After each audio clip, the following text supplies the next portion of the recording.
Station Kepler-7 floated in the darkness of space like a massive silver wheel. Lights blinked across its surface as ships from 100 different worlds docked at its many ports. Inside the station, thousands of beings moved through the corridors. Some walked on two legs like humans. Others slithered, floated, or skittered on multiple limbs. The air hummed with the sound of countless languages being translated by small devices everyone wore. Commander Jake Morrison stood near a large window in the diplomatic quarters, watching another ship arrive. His daughter Emma pressed her nose against the glass beside him, her brown eyes wide with wonder. She clutched a worn stuffed rabbit under one arm. "Daddy, that ship looks like a butterfly," Emma said, pointing at a vessel with shimmering purple wings. Jake smiled, despite his exhaustion. "It does, sweetheart. That's a Morellian transport. Beautiful, isn't it?" Emma nodded enthusiastically. She was 7 years old, small for her age, with dark hair pulled back in a ponytail. Her mother had died 6 months ago in a transport accident. Jake had tried to find someone to watch Emma while he attended this summit, but everyone he trusted was either off-world or unavailable. So he brought her along, hoping the journey might distract them both from their grief. The Galactic Council Summit happened once every Earth year. Representatives from all member species gathered to discuss treaties, trade agreements, and conflicts. Humans had joined the Council only 15 years ago. After finally developing faster-than-light travel, they were still considered newcomers by species that had been traveling the stars for thousands of years. Jake's communication device beeped. He checked the message and sighed. "Emma, I need to attend a meeting in an hour. Lieutenant Cooper will stay with you, okay?" "Okay, Daddy," Emma said quietly. She had been so good during this trip, never complaining, always patient. It broke Jake's heart. She used to be so full of energy, always laughing and running around. Now she seemed smaller somehow, quieter. A young officer with red hair approached them. "Commander Morrison, I'm ready whenever you are, sir." "Thanks, Ben," Jake said. Lieutenant Ben Cooper was fresh out of the academy, eager and competent, but sometimes too relaxed about protocol. "Emma, this is Lieutenant Cooper. He's going to show you the observation gardens while I'm in my meeting." Emma looked up at the lieutenant and managed a small smile. "Do they have real plants there?" "They sure do," Ben said, crouching down to her level. "Plants from 20 different worlds. Some of them even glow in the dark." Emma's eyes brightened a little. "Really? Really? Come on, I'll show you." Jake watched them walk away, Ben talking animatedly while Emma listened. He felt the familiar twist of worry in his stomach. Was he doing the right thing, bringing her here? But what choice did he have? She needed him, and he needed to be here for Earth. He made his way to the council chambers, passing aliens of every description. A tall, gray-skinned Calarian nodded to him politely. A cluster of small insectoid Chitauri skittered past, their translator devices clicking rapidly. The station was a marvel of cooperation, a place where species that had once fought wars now worked together. But today, tension filled the air like electricity before a storm. Jake entered the council chambers, a vast circular room with seats arranged in tiers. Representatives sat in their designated areas, some in environment suits, others breathing different atmospheric mixes through masks. At the center of the room stood a holographic projector showing various star maps and data. The human delegation's area was modest, just 6 seats. Earth didn't have the population or the territory of older species. Jake sat next to Ambassador Karen White, a stern woman with gray hair and sharp eyes. "Status?" she asked quietly. Emma settled. "What's the mood?" Karen's expression darkened.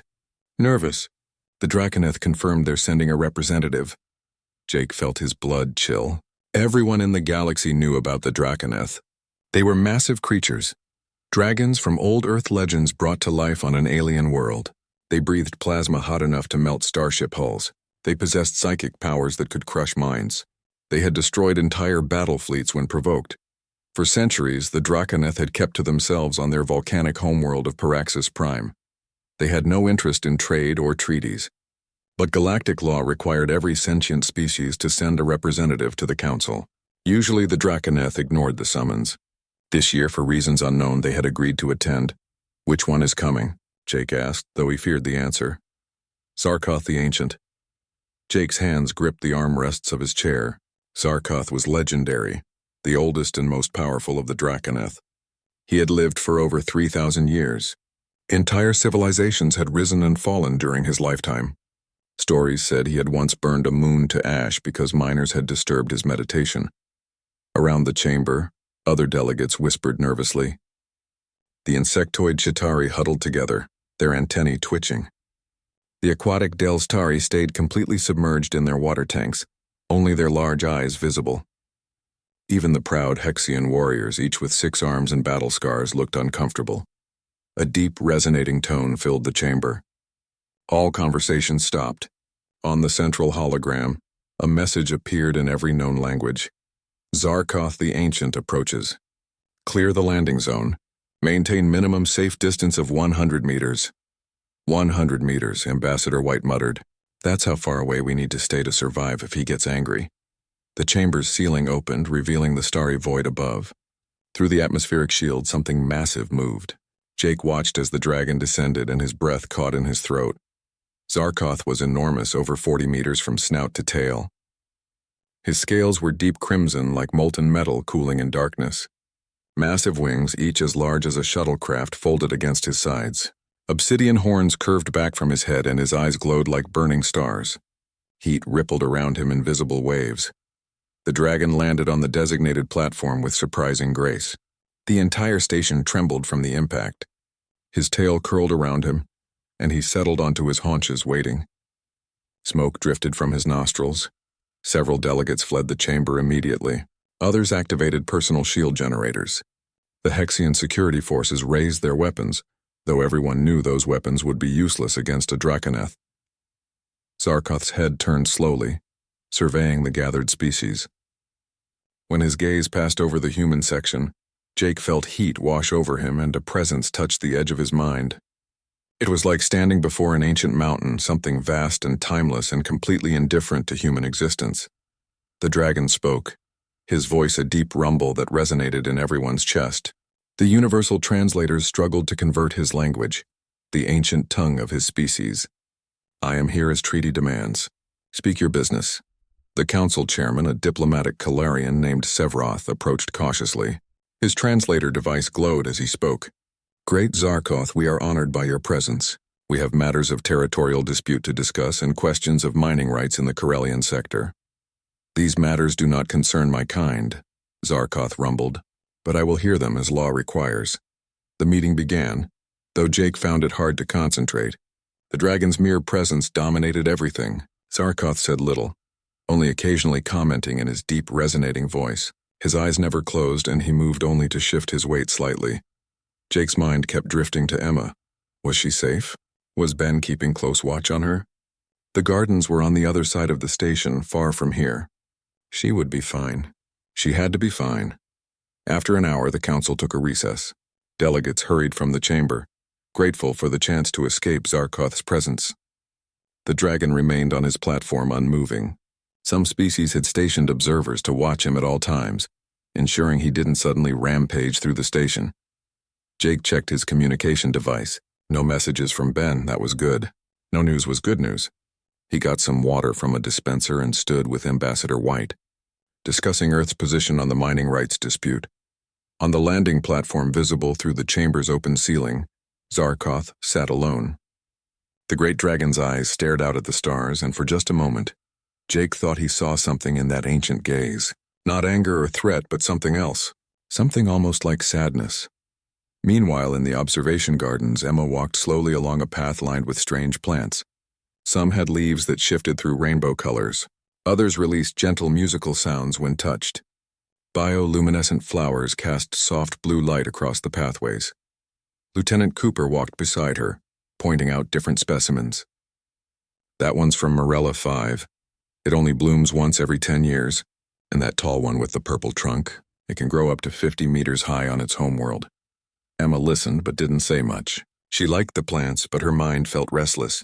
Ever since they arrived at the station, she had felt something pulling at her like a voice she couldn't quite hear calling her name. She didn't know how to explain it to her father or to Lieutenant Cooper. It was just a feeling deep in her chest. Can I explore a little? Emma asked. I'll stay where you can see me. Ben glanced around. The gardens were safe with clear sightlines. The next morning, Jake attended another council session. The meetings dragged on, filled with complicated discussions about trade routes and resource allocation. Representatives argued in polite but firm tones, their words translated into dozens of languages simultaneously.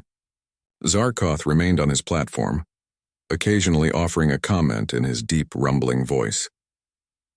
Emma stayed with Lieutenant Cooper again. They visited the station's education center, where alien children learned together. Emma watched Chitari younglings play a game involving floating spheres of light. A young Morellian child showed her how to make patterns with bioluminescent clay. It was interesting, but Emma's mind kept wandering. She could still feel the pull. It was stronger today, like someone calling her name from far away. She kept thinking about the dragon, sitting alone on that platform with everyone afraid of him. Did anyone ever talk to him? Did anyone care that he might be lonely? "You're quiet today," Ben said as they walked through a corridor. "Everything okay?" Emma nodded, hugging her stuffed rabbit. "Can we go back to the gardens?" "Sure. The flowering section is even prettier in the morning light." They returned to the observation gardens.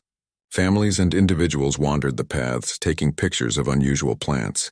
A group of Calarian students sketched the exotic flowers for an art project. Everything seemed peaceful and normal. Ben's communication device beeped. He frowned as he read the message. "I need to check something with security.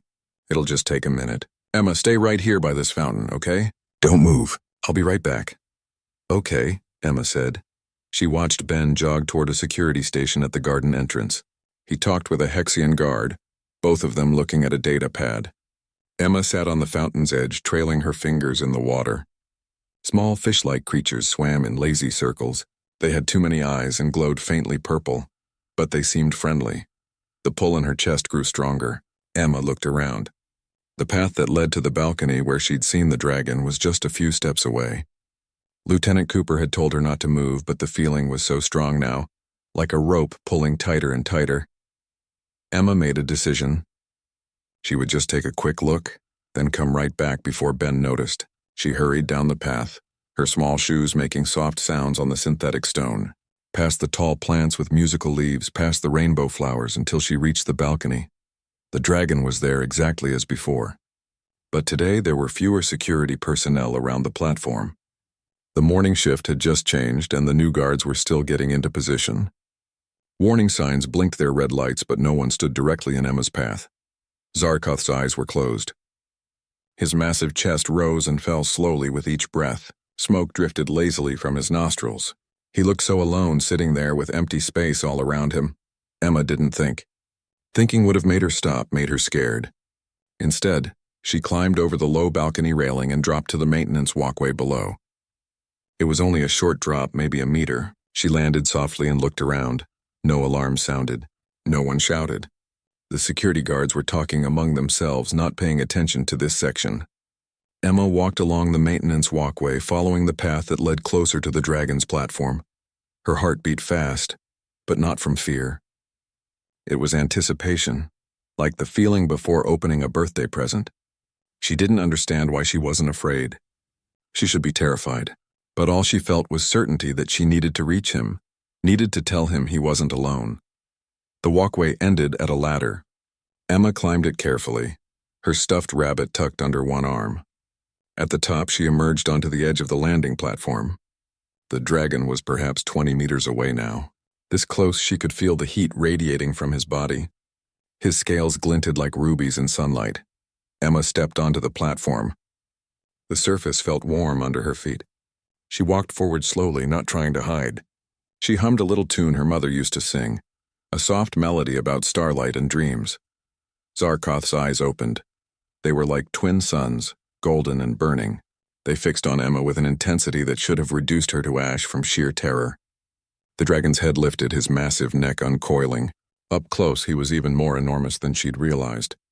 Each of his claws was longer than she was tall. Every instinct the dragon possessed told him to frighten this creature away. He could roar, shake the entire platform, send this tiny being running in terror. It would be easy. It would be expected.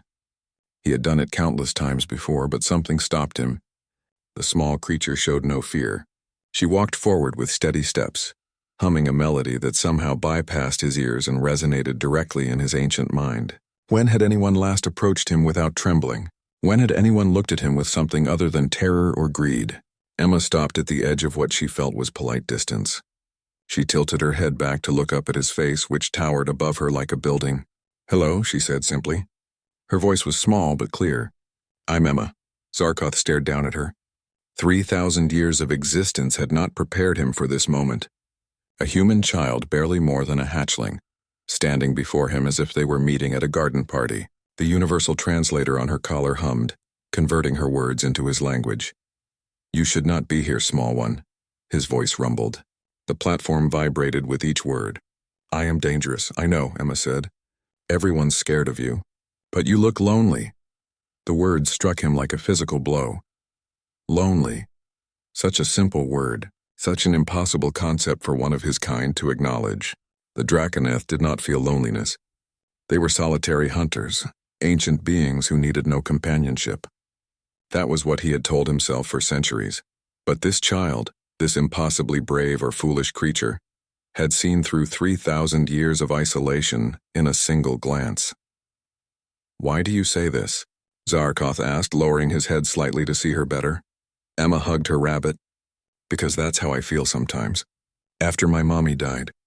Everyone tries to be nice, but I still feel alone. And when I saw you yesterday sitting here with everyone scared and far away, I thought you might feel that way too." Silence stretched between them. In that moment, the ancient dragon understood something profound. This child carried a grief that mirrored his own. His mate had died in a war 500 years ago, burned from the sky by weapons he could no longer even remember clearly. He had told himself he'd moved beyond that pain, that he needed no one. But loneliness had roots that grew deep and silent.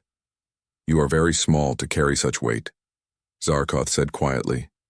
"So are you," Emma replied, then realized how silly that sounded. "I mean, you're really big on the outside, but inside maybe you're sad like me." Without thinking, without calculating the danger, Emma stepped forward. She walked right up to the dragon's massive foreleg, which was thick as a tree trunk and covered in scales that looked sharp as knives. She reached out with one small hand and touched it gently. The scales were hot but not burning. They felt smooth and hard like warm glass. Emma smiled and stood on her toes, leaning forward to kiss the dragon's claw the same way she used to kiss her mother goodnight. The moment her lips touched his scales, something happened. Zarkoth felt it first. A connection formed, psychic energy flowing between them like a circuit completing. He gasped, his control slipping for just an instant.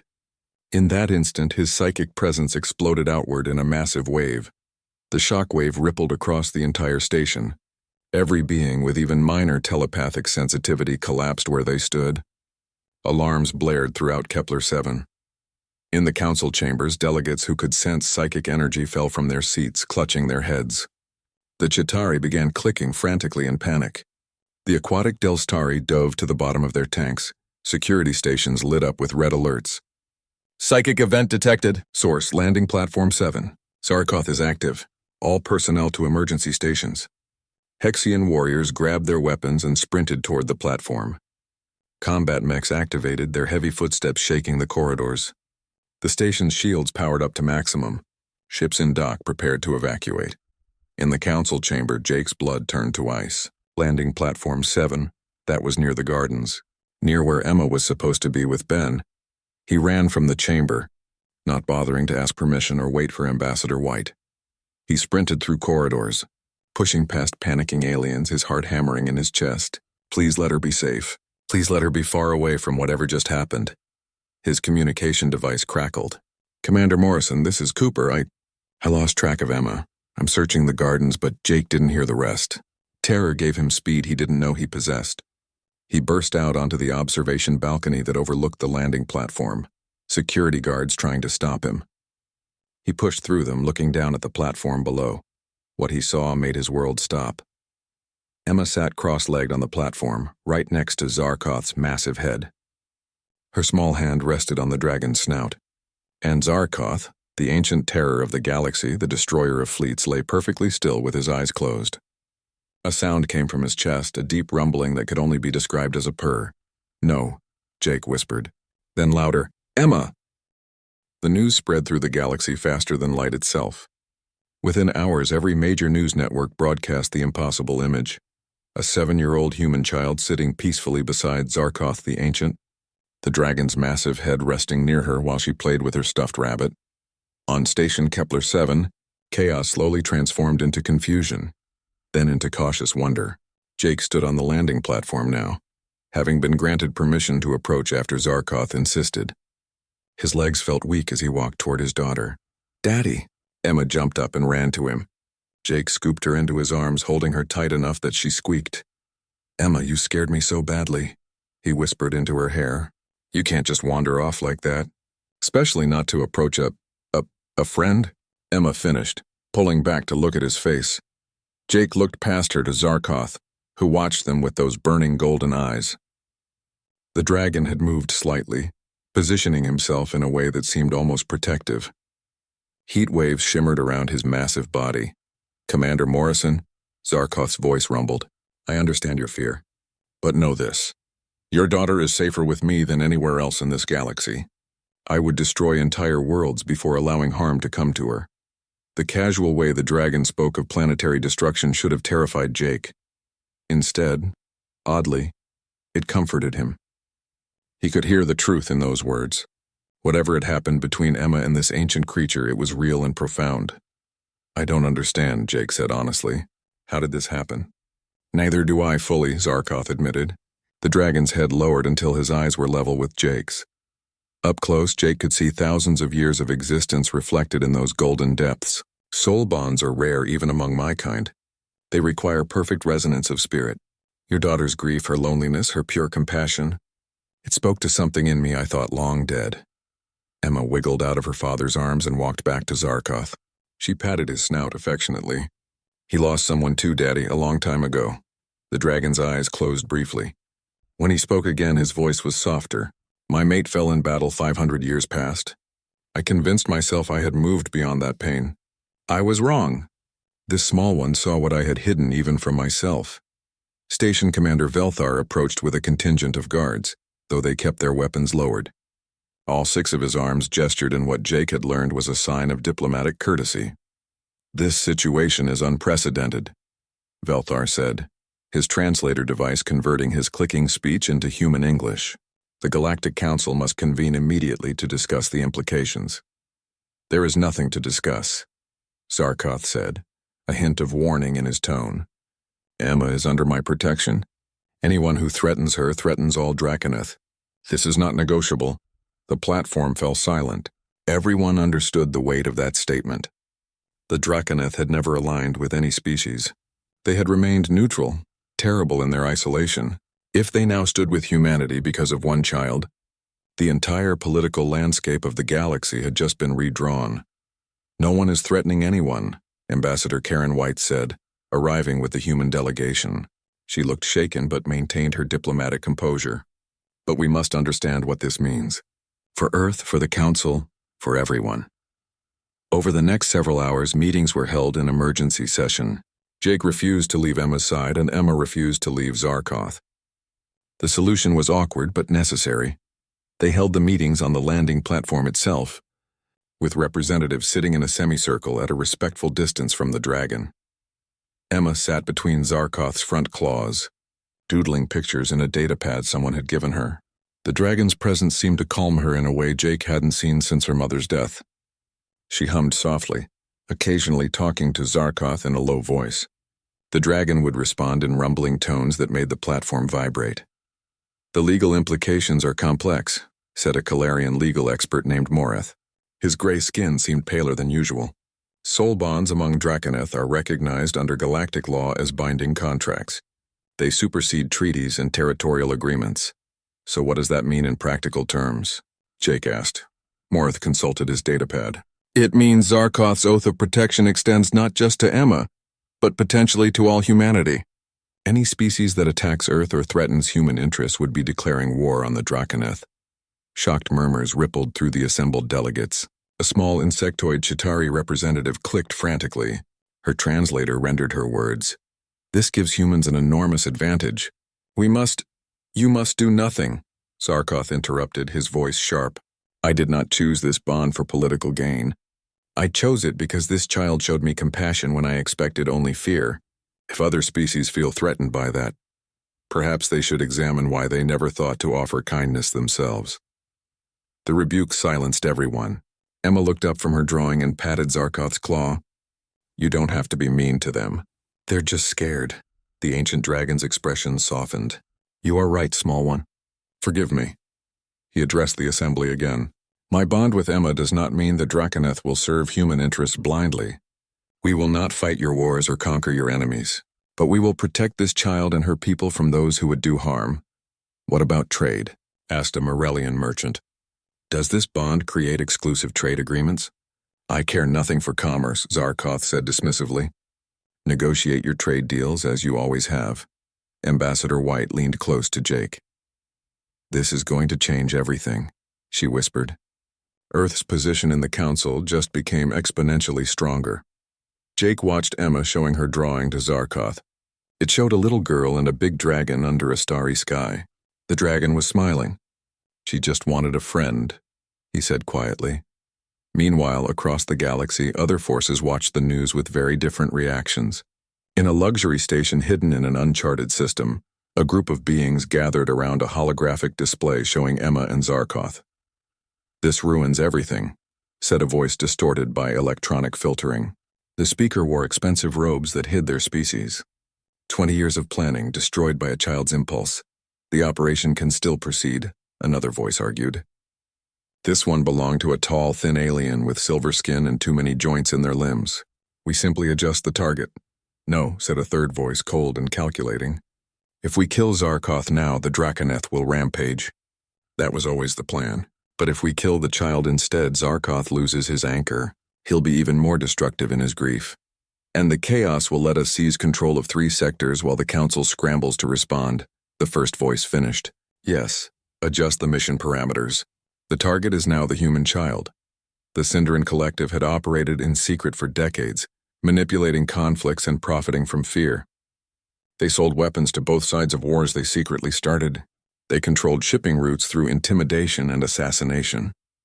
The Draconeth threat had been one of their most valuable assets, keeping species afraid and desperate enough to pay premium prices for security.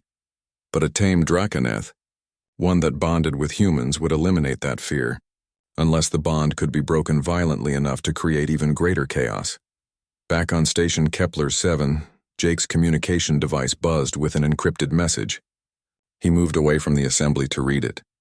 The message came from Lieutenant Lisa Hayes, a human intelligence officer stationed on Earth. Commander Morrison, we've intercepted suspicious communications originating near Kepler-7. Encrypted transmissions mentioning your daughter by name. Recommend immediate security upgrade. We'll send more details as I decrypt further. Jake's blood ran cold. Someone was talking about Emma.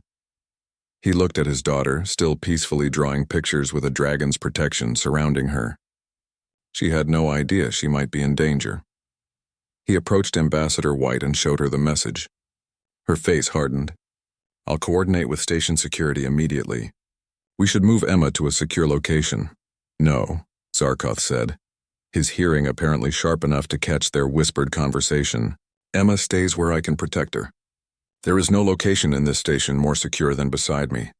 With respect, Velthar said, my security forces are trained for...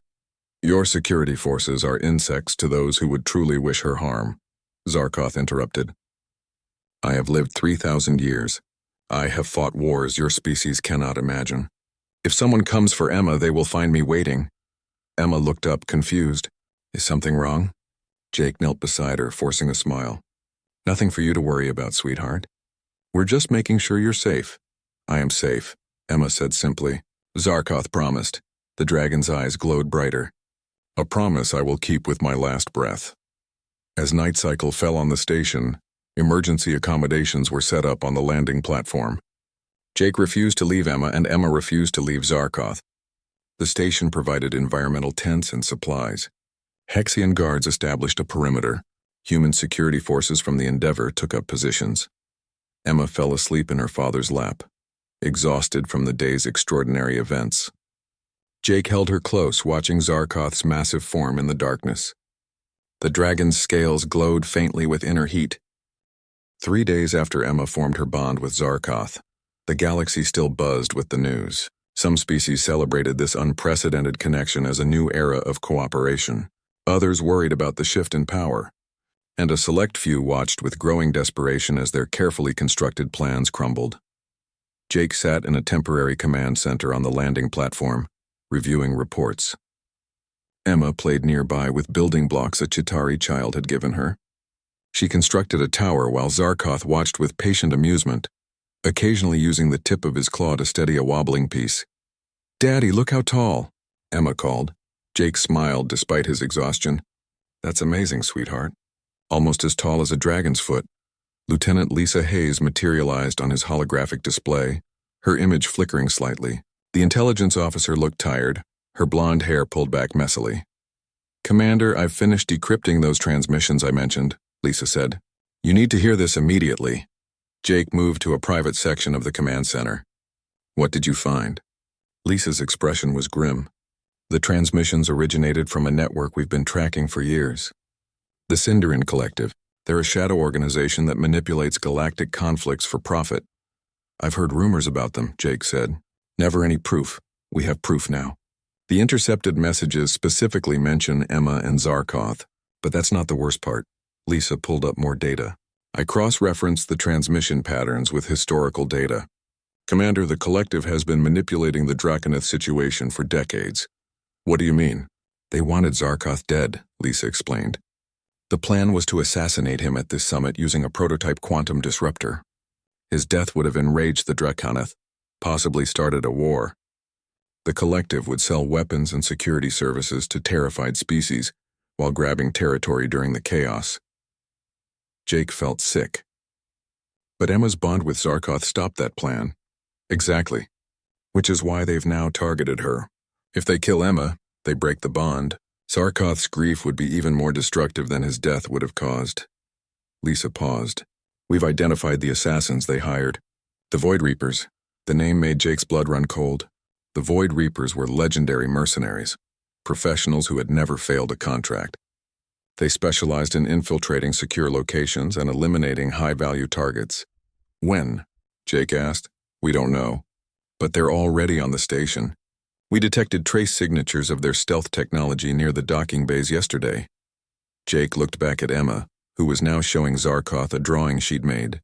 The dragon studied it carefully, commenting in his deep rumble.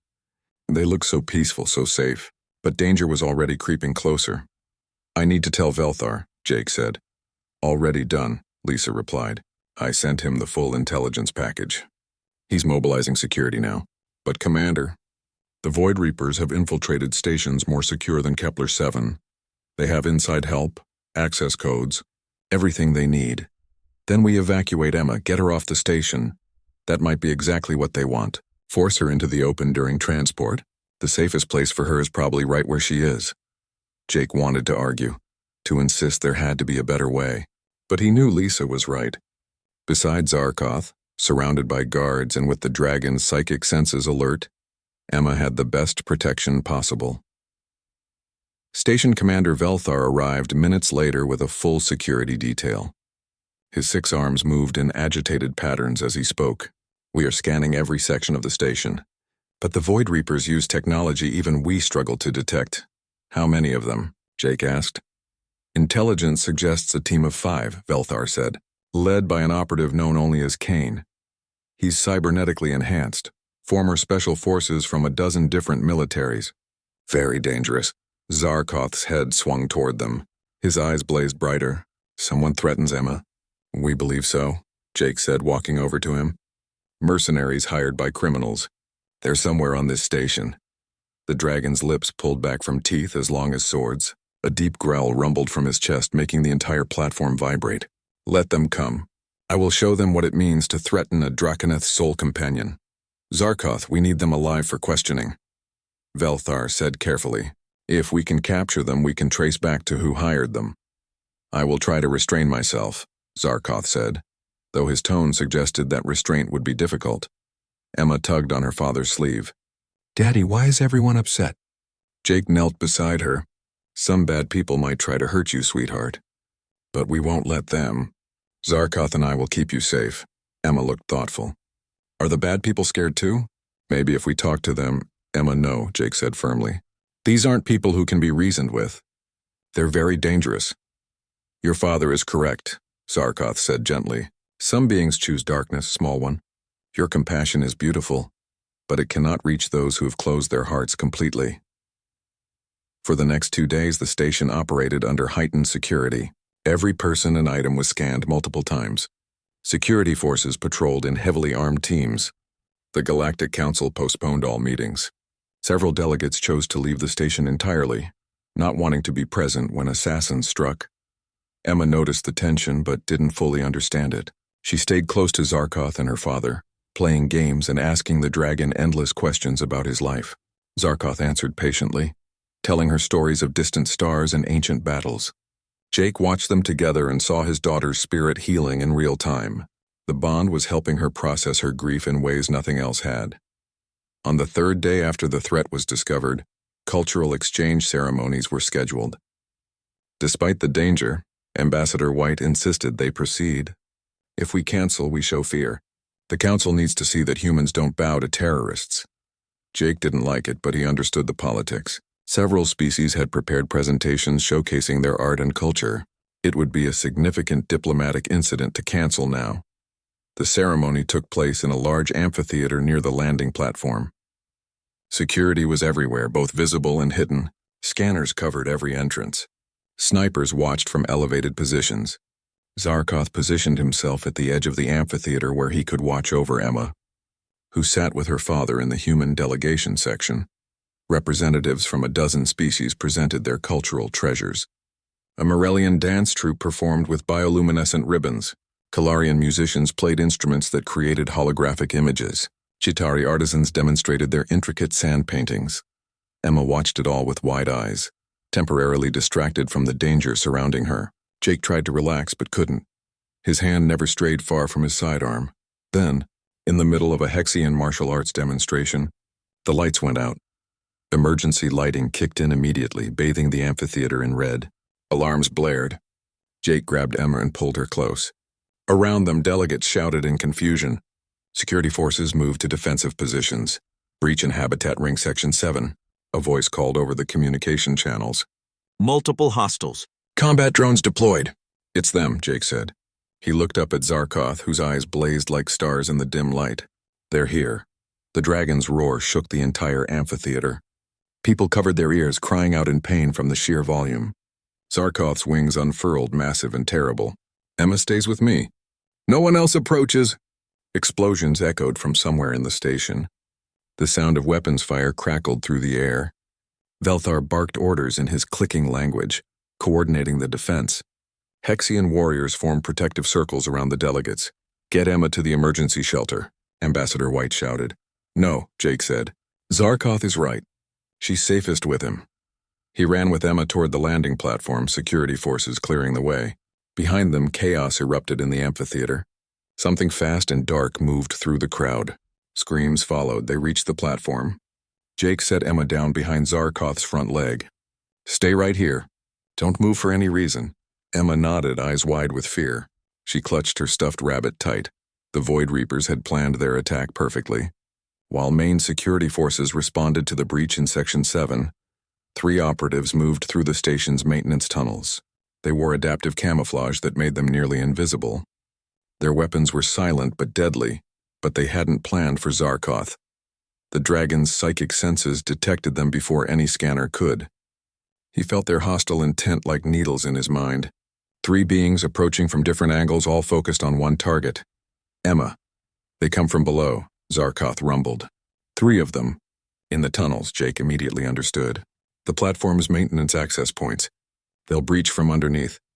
Then I will be waiting, Zarkoth said. His body temperature spiked, heat waves shimmering around him. The platform began to glow red from radiated heat. The first Void Reaper emerged from a maintenance hatch 20 meters away. The operative wore full combat armor and carried a plasma rifle. Before he could take aim, Zarkoth's tail whipped through the air like lightning. The impact sent the mercenary flying. He crashed into a support pillar and didn't move. The interrogation of Kane and his team broke the Sindarin Collective wide open.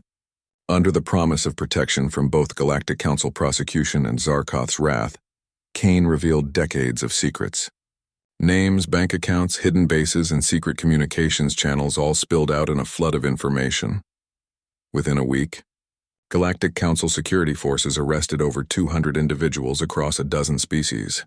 High-ranking military officers, wealthy merchants, even a few planetary governors were taken into custody.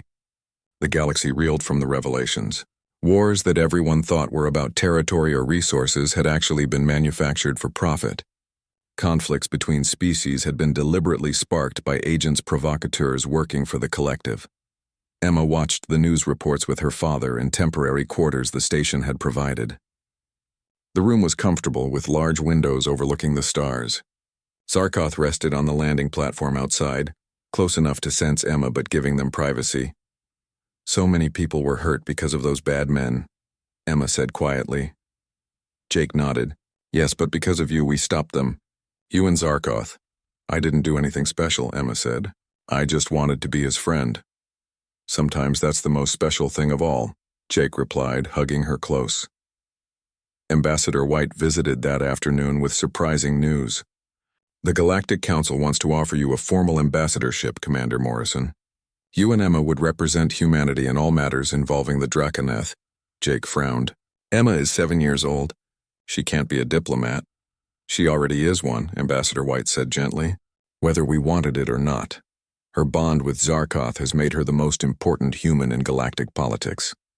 We can either acknowledge that formally and provide support, or ignore it and let her face everything alone. I won't let my daughter be used as a political tool, Jake said firmly. I'm not suggesting we use her. I'm suggesting we protect her by giving her official status. Right now, she's just a civilian child who happens to be bonded to a dragon. Make her an ambassador and attacking her becomes an act of war against Earth itself. It adds another layer of protection. Jake saw the logic but hated it. Emma should be in school, playing with friends, being a kid. Not navigating interstellar politics, but when he explained the situation to her, Emma surprised him. Will I still get to see Zarkoth? Every day if you want, Jake said, then I'll do it. If it helps keep people safe. Over the following weeks, extraordinary changes rippled across the galaxy. Other Draconeth, curious about the bond their ancient leader had formed, began making contact with humans. They didn't all choose to bond, and most remained aloof. But a few particularly younger dragons expressed interest in understanding these small beings who seemed to carry such emotional depth. A young Draconeth named Krisha, barely 200 years old, arrived at Earth and requested permission to observe human society. She was smaller than Zarkoth, only 20 meters long, with scales that shifted from blue to green depending on the light. Scientists scrambled to accommodate her, building a habitat in the Colorado mountains near where Jake and Emma would be living. Emma met Krisha on a bright spring morning. The young dragon was nervous, her tail twitching as Emma approached. Hello, Emma said. I'm Emma. Would you like to be friends? Krisha studied her with eyes like sapphires. I do not understand this thing you do. This bonding without fear. How is it possible? I was scared at first, Emma admitted. But then I saw that Zarkoth was sad and lonely, and I know what that feels like. So I just wanted him to know someone cared. Such simple reasoning, Krisha said wonderingly, yet it has changed everything. More dragons came. Not many, perhaps a dozen over the next months. But each one brought wonder and transformation. Human children, seeing Emma's example, approached the dragons with curiosity instead of terror. They asked questions, offered drawings, even tried to play games with creatures that could incinerate them with a breath. And slowly, impossibly, the dragons responded. They told stories of distant stars. They showed children what flying felt like through psychic sharing. They began to remember what it was like to feel connection instead of isolation.